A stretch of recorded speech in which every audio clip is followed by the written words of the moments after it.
Welcome to the Making Retirement Make Sense case study series, where we walk you through real financial plans and show you how the experts approach retirement's biggest decisions. I'm your host, CJ Miller, joined today by friend of the show and executive financial planner, Amy Shepard. Amy, how are you? I'm great, CJ. Thanks for having me. Yeah, absolutely. We are really excited to walk through today's case study. Why don't you tell the audience what we have prepared today?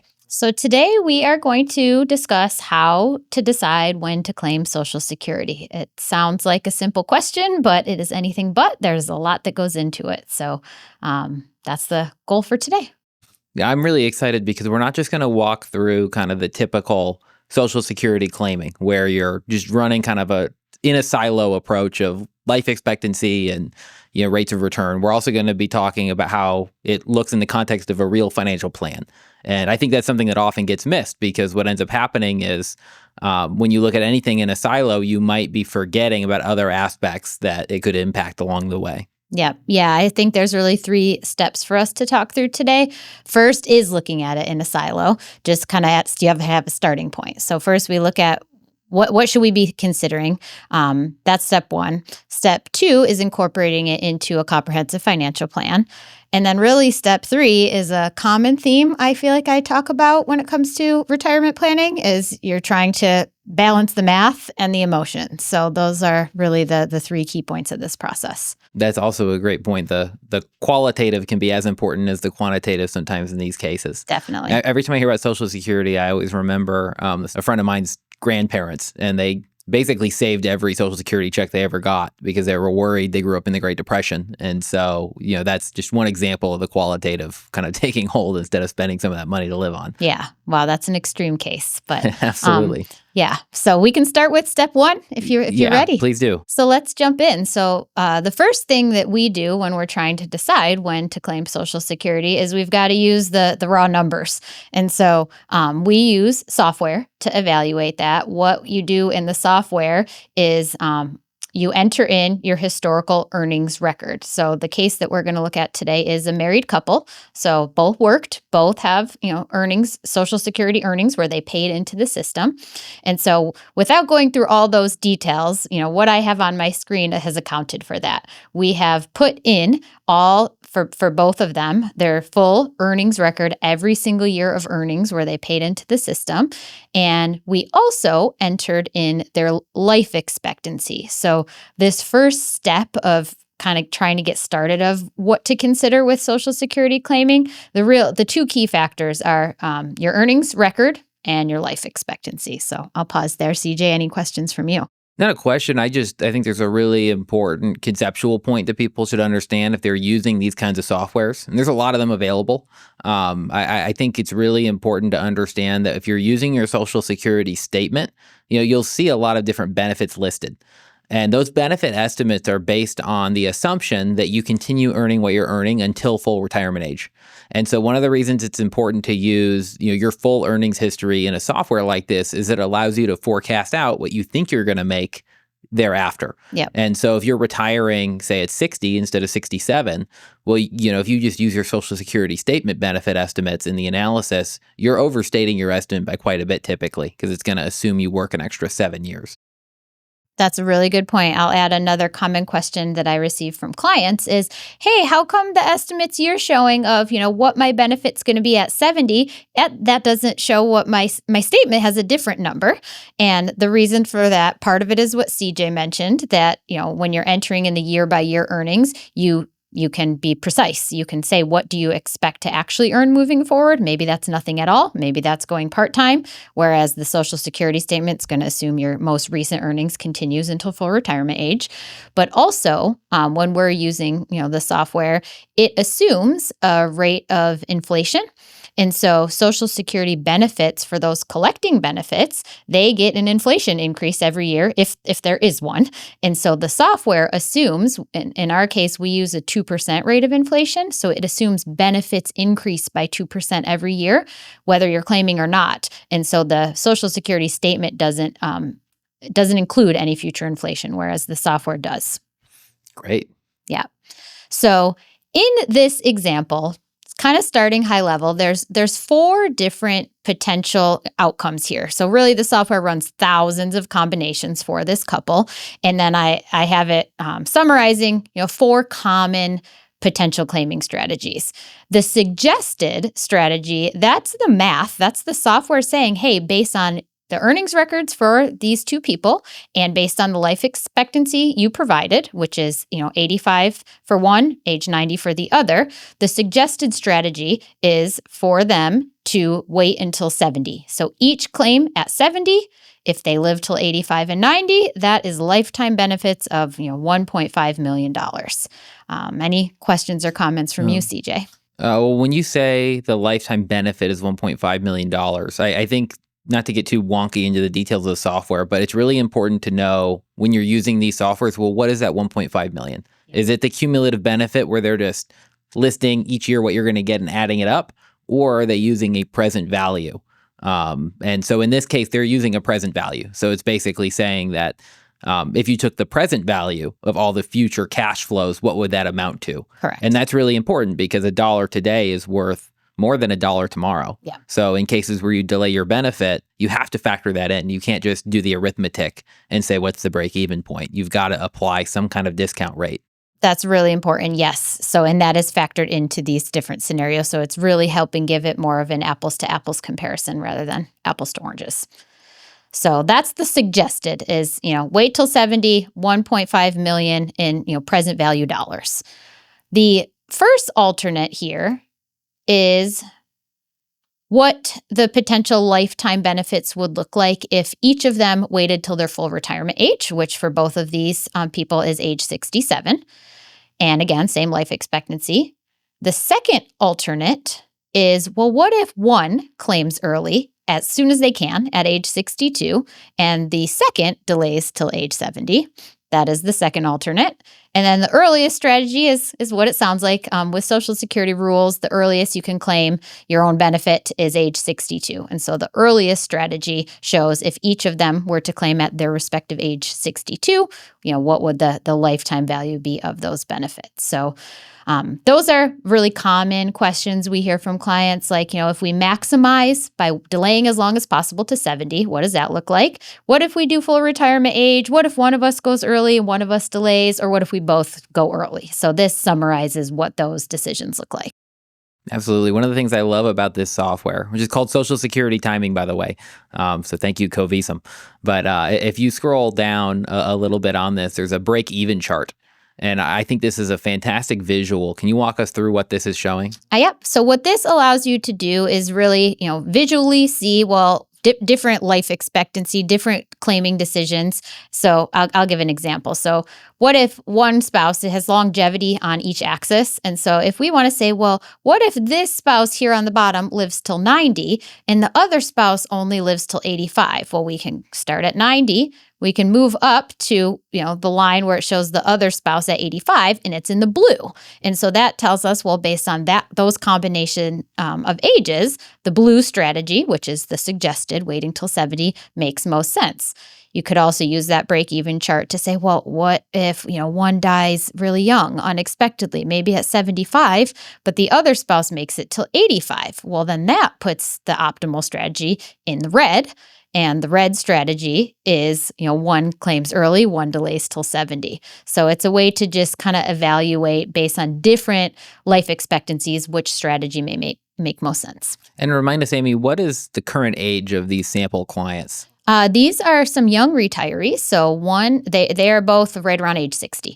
Okay. Yeah. Got it. So still a few years away from even being able to make the decision to claim. That's right. Yep.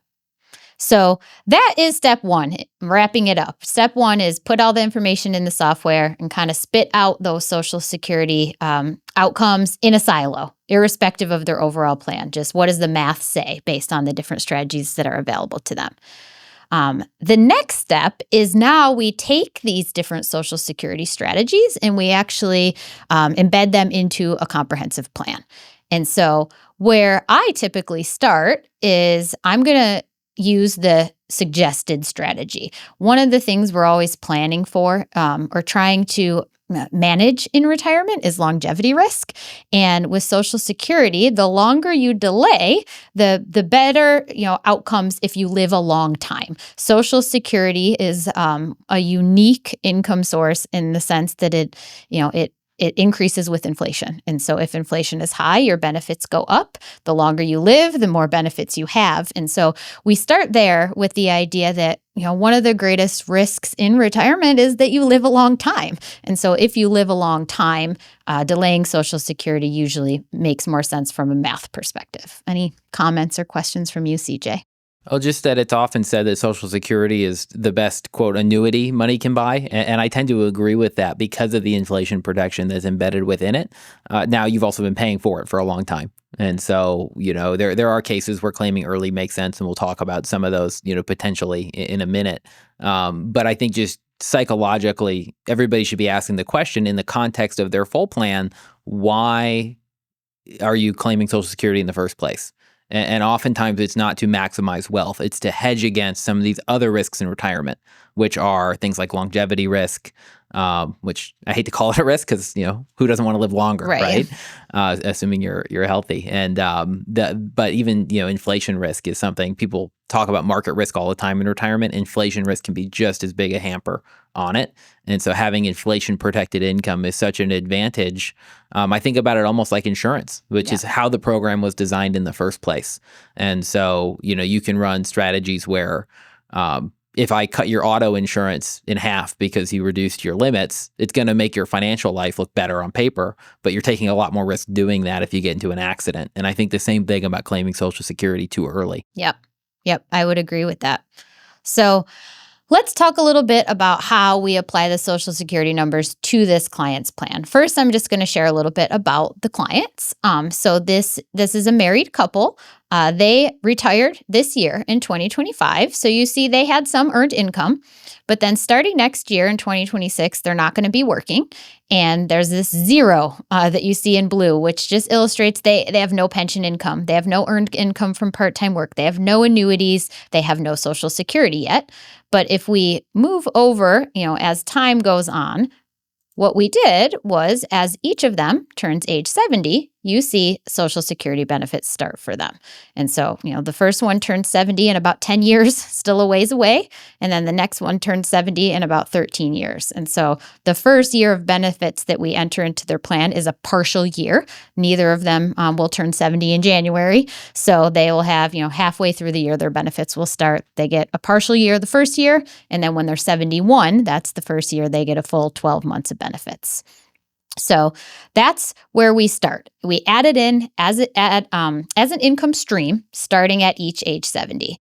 Now, Amy, just because you have Social Security starting later out than if you claimed in this case at full retirement age or even at 62, does that mean that this particular client wouldn't be able to spend as much in the meantime? There's a lot of zeros going across that spreadsheet. Yep. There's a lot of zeros. And so they can spend their normal spending. That is a conversation I think is important to have. So in this comprehensive model that I have pulled up, the next section after we're mapping out the income is we attempt to map out expenses.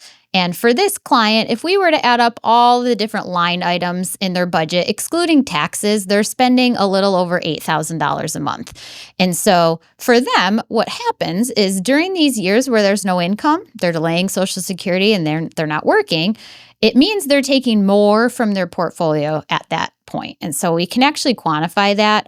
If we come down here, there's this withdrawal rate.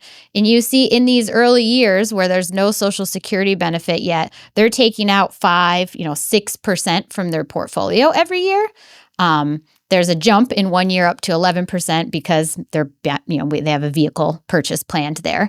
But if we keep going, once they start Social Security, what you see is the first start Social Security and that withdrawal rate drops to 3%. So instead of 5 or 6%, now it's 3%. And if we go out to where the second starts Social Security, now it drops to, there's some lumpy purchases in here, some vehicle purchases and things. But if we come out here, you see 0%. So essentially, their spending is the same. They're still spending money. In the early years, it's all coming from their portfolio. And in the later years, when they, delay and eventually start Social Security, now they're still spending the same amount, but almost none comes from their portfolio because almost all of it is covered by that larger Social Security benefit. This is a great example of dynamic withdrawal rates. Yes. Just the idea that, there's, you start retirement and say, I'm going to take 4% out of my portfolio or whatever the withdrawal rate you choose is, it's not going to stay that way. One, because, like Amy mentioned, you might have lumpy purchases, as we call them, the one-time expenses. But the other items is just because something like delaying Social Security can materially impact it. And I think for a lot of people, it can be scary to delay Social Security because you do take more out of your portfolio than is typically recommended. But it's basically like a trade-off. It's take more out of your portfolio today so that you can take less out for the rest of your life after age 70. That's exactly right. And that is kind of a phrase I share with a lot of my clients is, yes, it's scary. It is scary to see these 6-figure withdrawals coming from your portfolio. And you think like, man, is my money going to last? But knowing that those 6-figure withdrawals, in this case, they only last for, less than a decade. And then the withdrawals are so small. So yes, it's more from your own portfolio early on and then less for the rest of your life. I love phrasing it that way.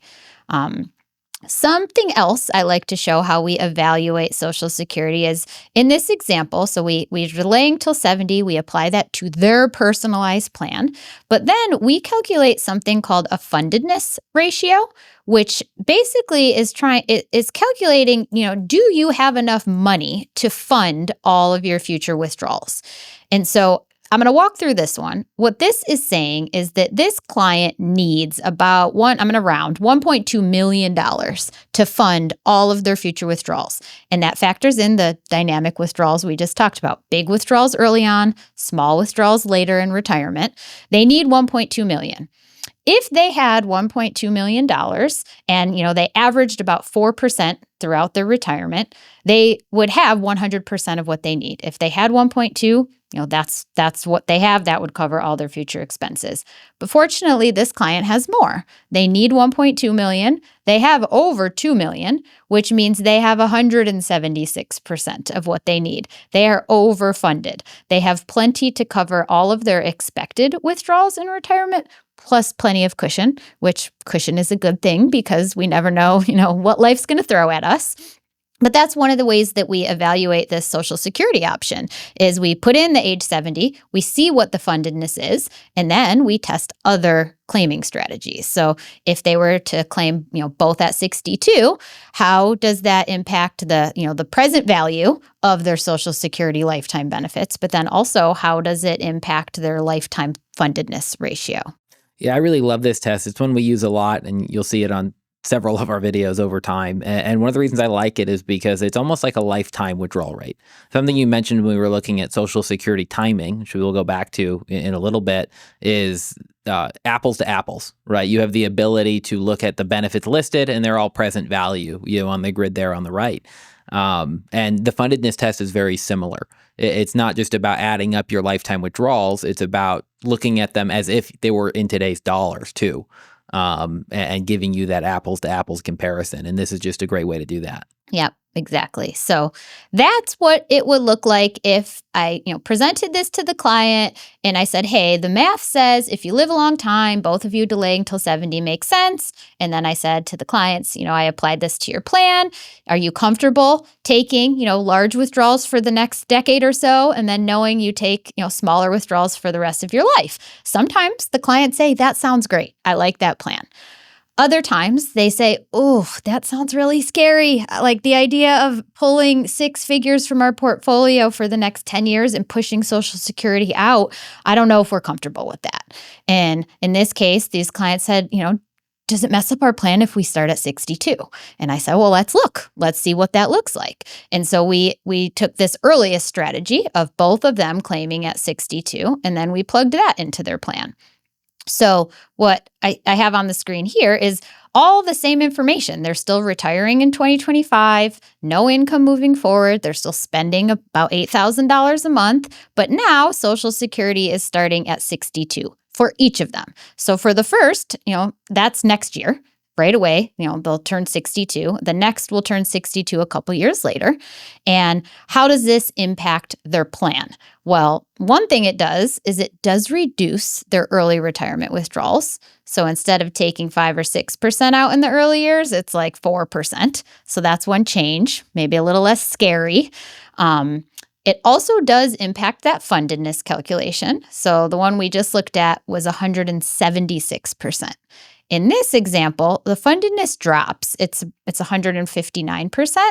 And so that's not really good or bad. What it's saying is what CJ said earlier, is that by starting Social Security earlier, they're taking less from their portfolio up front, but they're taking more from their portfolio throughout their retirement over time if they live a long time. So there's less portfolio assets because more has to get spent over many years, if that makes sense. I don't know if I'm explaining that well. No, it's great. And the only thing I would add is that not only do they have to take less over their lifetime, but even if those dollars that they're taking less happen later, meaning they're worth less, as we see by the discount rates in present value dollars, it's still a benefit. And so it's not always that way, right? It's important to run the numbers because sometimes we actually see the opposite. Yeah. Well, yeah. And one thing I want to point out here too. So if we look at this 62 claiming strategy, if they both start at 62, the first year they get full benefits. The combined Social Security benefits are worth just under $70,000 a year. So they get that money in about 5 years. They'll have roughly $70,000 a year in guaranteed income from Social Security. But in the other version, if they delay till 70, when they are both collecting their full maximum benefit, the first full year of benefits for them is twice as much. So $140,000 a year in Social Security benefits. That's significant. Right. Yeah. And it amounts to, like, if you're delaying between full retirement age and age 70, so that 3-year period for most people between 67 and 70, it's an extra 8% per year. And if you claim at 62, right, you lose up about 25% of your full retirement age benefit. Yeah. And so those numbers just add up, and it's yearly. So, the 8% doesn't continue, but it does get that inflation adjustment. So it's like the inflation adjusted income has a higher base to start with, which compounds over time pretty significantly. Yeah. It's massive. So Amy, one question for you. When you have clients or just people in a position where they say, well, I'm more comfortable claiming early because I can take less out of my portfolio. And you say, well, in this model, right, it's better to basically delay until 70. And here's why, and even though you're taking more out of your portfolio, the numbers added up in your favor. If somebody said, well, aren't you taking on more market risk in those gap years?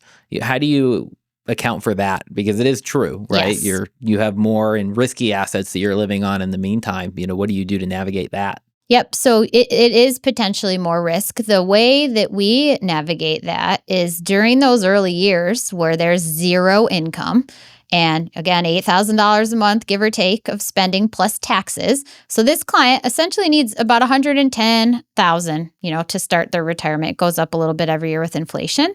Well, since none of it's coming from Social Security, all's coming from the portfolio, we navigate that by using an income ladder. So what we do is we buy bonds that mature every single year in those early years to cover the full 6-figure withdrawal. That way, if sequence of returns risk is not the friend of this retiree, if the market falls during their early years of retirement, they don't have to sell equities that are down in value. They can live off those maturing bonds that cover the full amount of their expected withdrawals.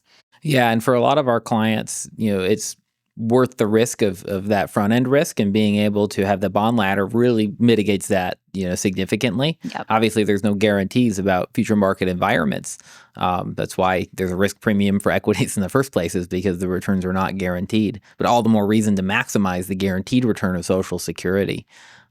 We even have some clients where they spend down their assets pretty strategically in the gap years, and then they have Social Security covering almost all their income. And I think for people that aren't planning to adjust their portfolio approach at all while they delay, it does make delaying more risky. And if you don't have a plan to create that retirement paycheck from your portfolio safely while having enough in equities for upside over time, you should probably, maybe even consider claiming a full retirement age. But that's not my first line of defense, right? The first line of defense would be to adjust your portfolio adequately. Yeah. Yeah. And so with this client, one of the things we talked about was sure, the math is saying if they live a long time, they should delay. That's very clear. Obviously, they don't know how long they're going to live, but they're alive now and they have feelings now. And right now, it seems really scary to push Social Security off for that long and take those big withdrawals. What I want to show is so this model, we have a financial trajectory chart. And it shows it has conservative assumptions. It assumes, over the course of their retirement, which for this couple is 30 years potentially, it shows the path that their portfolio may take over time if they average 5% in their portfolio, which is pretty conservative returns over a 30-year period. What this financial trajectory shows is that while they're delaying Social Security over the next decade, potentially their portfolio kind of stays flat or maybe even they spend down a little bit, to your point, CJ.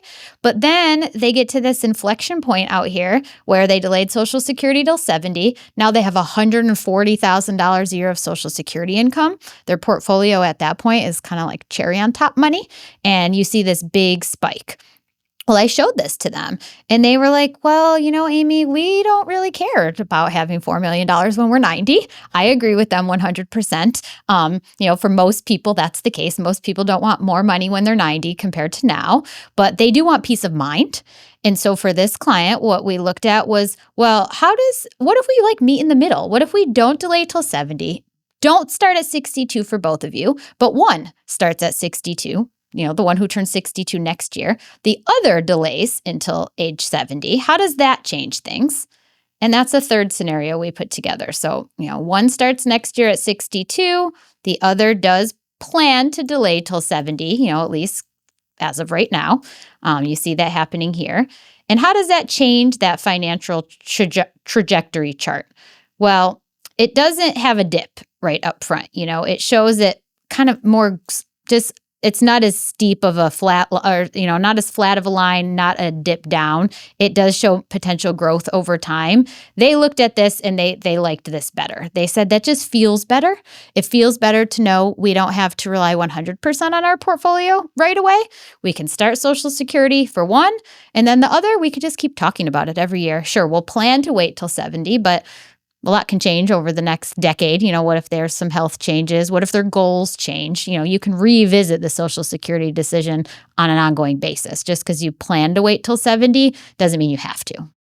And so in this particular case, having a married couple gives quite a few more options, right? Because you can have one delay or one claim early. Yeah.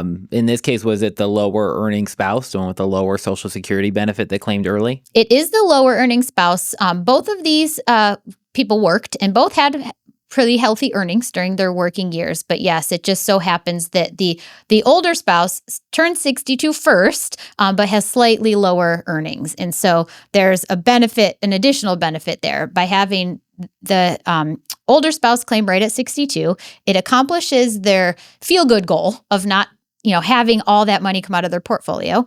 But then it also allows the higher earning spouse to delay till 70, which means that higher earning spouse delays the bigger benefit till 70.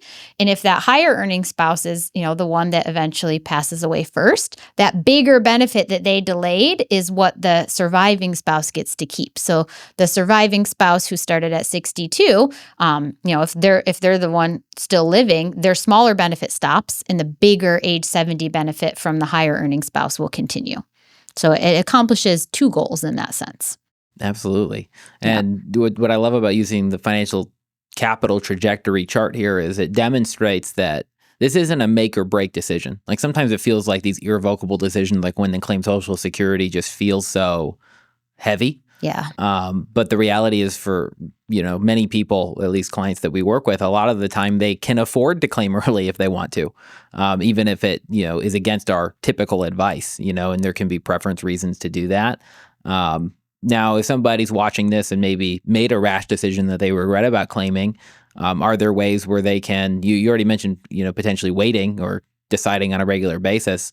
Are there ways to change your mind? There are ways to change their mind. You probably know the details more than me just because it doesn't come up often, but there are ways to change their mind. You can start benefits and then say, ooh, I made a mistake. You can pay back those benefits and then push your start date off. I just don't know all the details because it's very rare I come across a situation where somebody does that. Yeah, we can definitely file and suspend. I also don't know if you could pay back benefits, but file and suspending, if so let's say you claimed at 62 and you said, oh, I should have waited to full retirement age. You can file and suspend your benefits ultimately, and that will kind of pause the income stream. I don't know if it reverses the damage, but that would be interesting if you can pay back some of the benefit if you have the cash available. Yeah, I thought I read a strategy about that at one time. I've never actually seen somebody do it. I've never had a situation where I recommended somebody do it. It was one of those, weekend readings, and I just remember thinking, this is interesting, but I don't know the details on it. Yeah, and there are all kinds of Social Security rules that change, or they apply to one cohort of people at a certain age that it then expires. It phases out. Yeah. So the rules are complex, and ultimately you'll want to consider all options.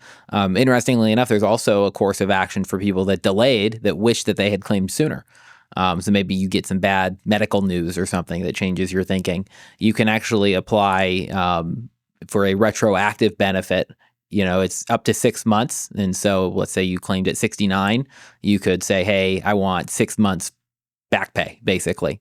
Yeah, that's an interesting one because I have had many clients reach that milestone birthday of age 70, and they, call or make an appointment to turn on their benefits. And the Social Security representative they speak to say, oh, well, do you know, you're 70 now, but you can actually backdate your benefits to start at 69 and a half, and we'll give you a lump sum for the 6 months that you missed out on. And I've had clients say, Amy, should I do that? I get this extra pot of money. And my answer is almost always no, because now what you're doing is all that time you spent delaying till 70, if you take that 6 month backdating, now you're locking yourself in at age 69 and a half benefits for life. You're missing that last 6 months of delayed retirement credits. Yeah, and you're also, if you're taking it in the next calendar year, you're also getting a lump sum payment. And so there's a kind of a tax bomb on that as well. Yep.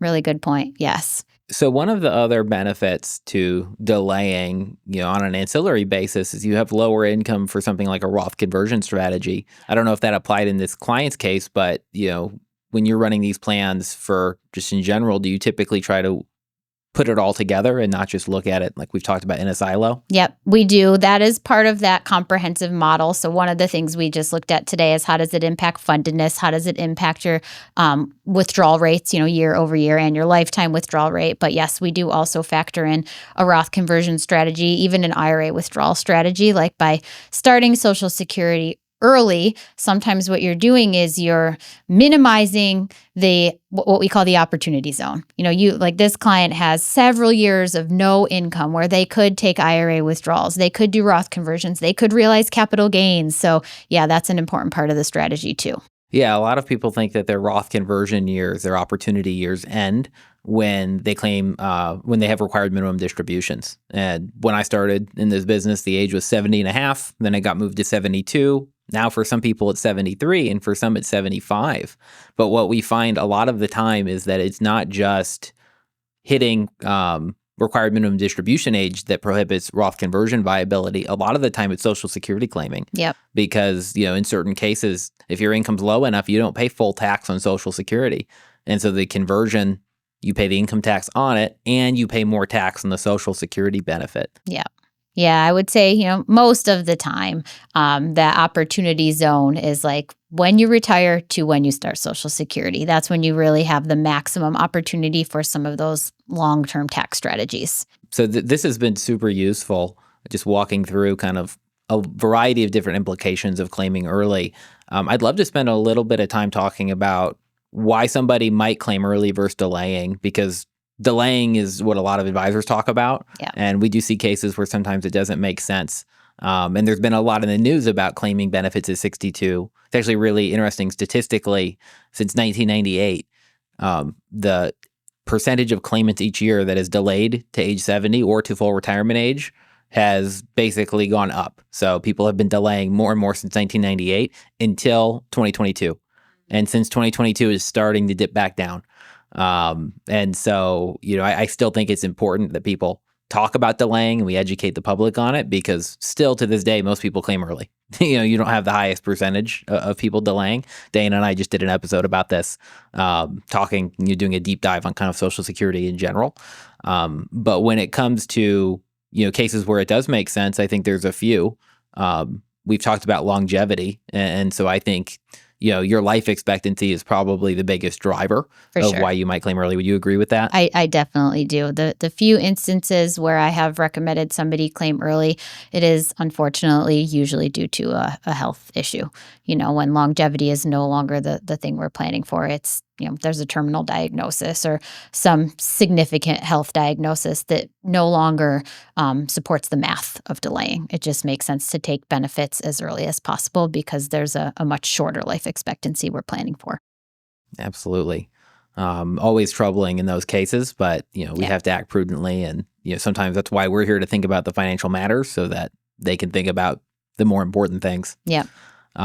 So the other reason that I've seen lately in the news that I think is driving some of the people kind of deciding, hey, I'm going to claim early, is this concept of the discount rate.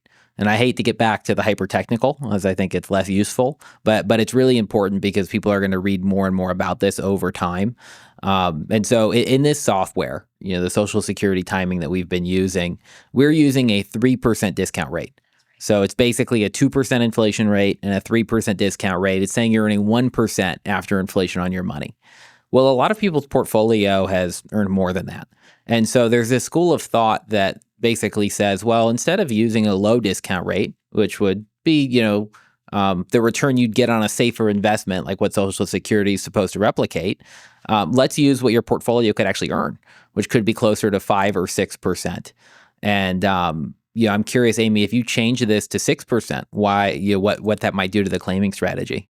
If we change the discount rate, it does change the recommended strategy. You mentioned, we do 2% inflation, 3% discount rate. I'm going to change that discount rate to 6%. And then we're going to go look at the results and see, does it change the recommendation? And the answer is it absolutely does. So with a 6% discount rate, rather than delaying until age 70, now it has, one spouse is suggested to claim at 65 and the other is at 69. So that it is a very different outcome. It is. And I think it's important to spend some time on this because there's a lot of people doing this in the softwares Yep. and then going, look, my plan looks better like this. Yeah. But what they don't tend to redo is things like the Monte Carlo testing. And a lot of the software doesn't allow you to do it accurately. But the reality is, there's a reason why if you have a higher discount rate embedded, the numbers look better. And that's because you're taking on more risk. Yeah. And so, there's the whole saying that, well, a well-diversified portfolio is going to do well over a 30-year time frame. And that's typically correct. But when you take on more risk in a short time frame, earning 6% on, say, a 3-year time frame between 67 and 70, you don't really exactly know. But in general, we just like the idea of, again, back to why are you claiming Social Security? Is it to maximize your wealth? And for some people, that might be yes. Like we see a lot of single people that basically say, hey, I'm going to be able to afford my living expenses regardless. I want my money back. I've been paying into this for a really long time. No shaming against people that want to claim early for that reason if they can afford to, especially if they're very confident in their portfolio approach. But in our view, using a higher discount rate and pretending like you're not embedding more risk into the plan probably doesn't make sense. And the way we see it is, as a de-risking of the plan in a very efficient way. And so, we always like to make that point clear, but we want to show a balanced view as well. Yeah. Well, and one other thing that I think of, CJ, is you mentioned a lot of news, talking about discount rates when people are considering this. Something else that I've seen, and I know you have too, is, along the lines of those numbers that, what'd you say, since 2022, the amount of people delaying is decreasing. Well, I think a lot of that has to do with people claiming out of fear. There has been so many headlines right now talking about Social Security is going to run out. And I mean, those headlines have been around for decades, but they're louder now.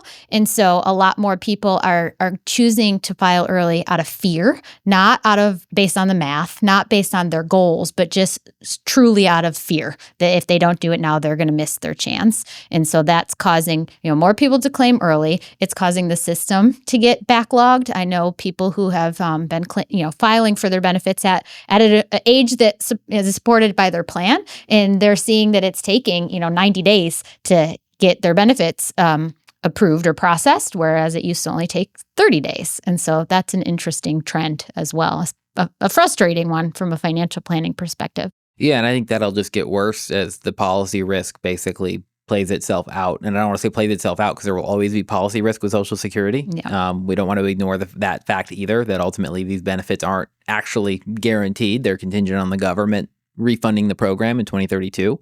As of right now, payroll taxes pay about 80% of the benefits. And so, there is a scheduled cut basically if Congress does nothing. Yeah. They tend to wait to the last minute. Our philosophy, we tend to believe that they will come in and reinforce the benefits, for another 30 to 40 years like they did in 1981. Yep. But we'll just have to wait and see. And so I think, policy risk could be a reason to claim early. But I still think life expectancy is probably the most valid reason to. And ultimately using discount rates to show that claiming early makes sense, just know you're embedding more risk into the plan as well.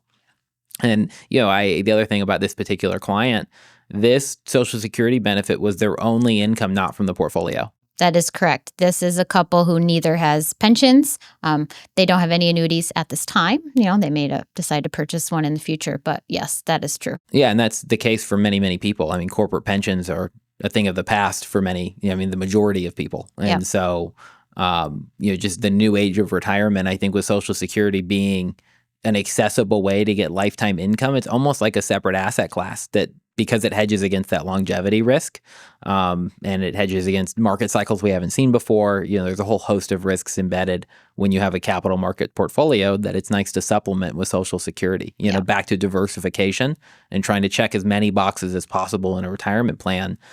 Delaying can, really be advantageous to that. Yeah. And frankly, for a lot of our clients, if they earn 10% on their portfolio instead of 5%, well, delaying, it's going to maximize wealth, but ultimately their plan's going to work no matter what.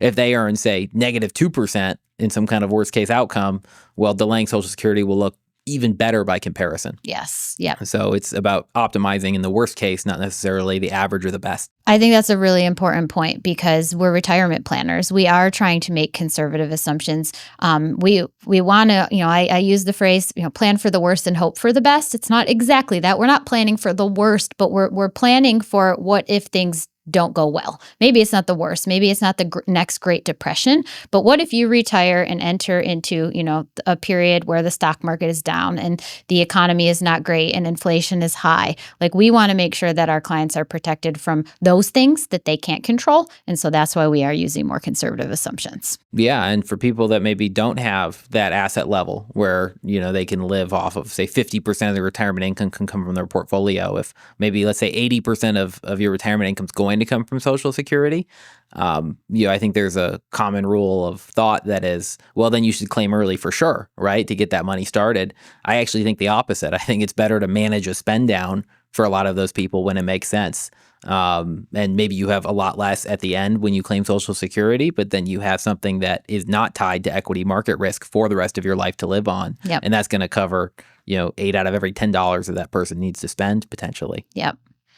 Yeah. So for this client, what I tried to do was step 1, let's look at Social Security in a silo. Step 2 is let's take some of those Social Security claiming strategies and let's apply them to your plan. And then step 3, most important one, is how do you feel? What feels better? In this case, it really came down to a middle ground. They wanted it. It felt better for at least one to start claiming early, and their plan, the math said their plan looks just fine if they do that. Maybe it's not optimal, but it's still great. They can still have a comfortable retirement and they can sleep well at night. And so that's what we decided for them is let's have one claim next year at the earliest possible, and then the other, we're just going to keep talking about it as the years go on with a plan to delay until 70 unless there's a good reason to do it earlier. Oh, absolutely. And they can revisit that every month, that benefit accrues. And, I think the next step that we talked about that I just want to reinforce is you're also going to adjust their portfolio approach as they delay to make sure that they're protected. Yes.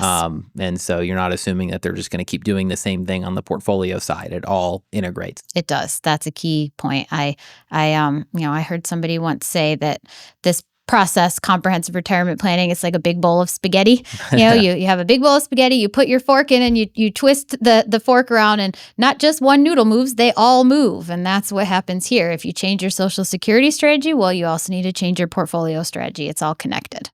Great. Okay. Well, any final thoughts, Amy, that you want to leave us with? I don't think so. I think we covered them all, CJ. Me too. Well, thank you so much. This has been a very fun episode of Making Retirement Make Sense, the case study series. So please like and subscribe and follow us on YouTube, and we'll have a lot of other exciting content soon. Thank you so much for listening. We hope you enjoyed this episode of Making Retirement Make Sense. If you found it helpful, please like, subscribe, comment, and share it with someone who you feel could benefit from what we discussed today. And if you're feeling extra generous, we'd welcome a review on Apple Podcasts or Spotify.